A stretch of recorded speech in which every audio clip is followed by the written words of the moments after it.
وَلُوطًا إِذْ قَالَ لِقَوْمِهِ أَتَأْتُونَ الْفَاحِشَةَ مَا سَبَقَكُم بِهَا مِنْ أَحَدٍ مِّنَ الْعَالَمِينَ۔ وَلُوطًا، اور حضرت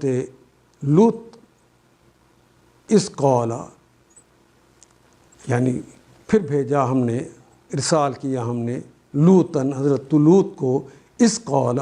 جب کہ انہوں نے کہا، لقومہ ہی، اپنی قوم سے، لوگوں سے، لام کے لیے قوم، قوم اردو میں کلمہ استعمال ہی اس کے، آتاتونا، کیا، آتا یاتی، آنا، آتاتونا،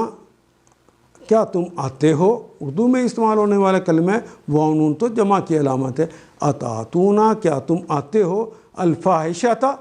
بے حیائی کے ساتھ، ما سبقکم، کوئی سبقت نہیں لے گیا، کوئی پہلے نہیں گزرا، بہا، جو تم کرتے ہو، بے کے ساتھ، ہاں اس کے، اس فحاشی کے جو کہ تم کرتے ہو، یہ تو پہلے کسی نے نہیں کی، من احدٍ، کسی ایک نے بھی، من العالمین، عالموں میں سے، سارے جہانوں میں سے کبھی کسی نے یہ حرکت نہیں کی۔ اور لوط کو ہم نے پیغمبر بنا کے بھیجا، وَلُوطًا اذ قَالَ لِقَوْمِهِ، پھر یاد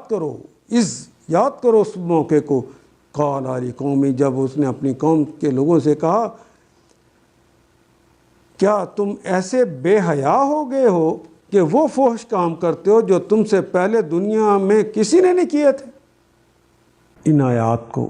ایک دفعہ پھر تلاوت خود کیجیے، عربی و مبین پڑھتے ہوئے دیکھیے، کیا بات پوری اندر اتر رہی ہے؟ کیا یہ اردو کے سانچے میں ڈھلتی گئی ہیں عبارتیں؟ اگر بات سمجھ آنی شروع ہو گئی تو الحمدللہ یہی ہمارا ہدف ہے، اور یہ ہدف پورا ہو گیا۔ اللہ میرا اور آپ کا حامی و ناصر۔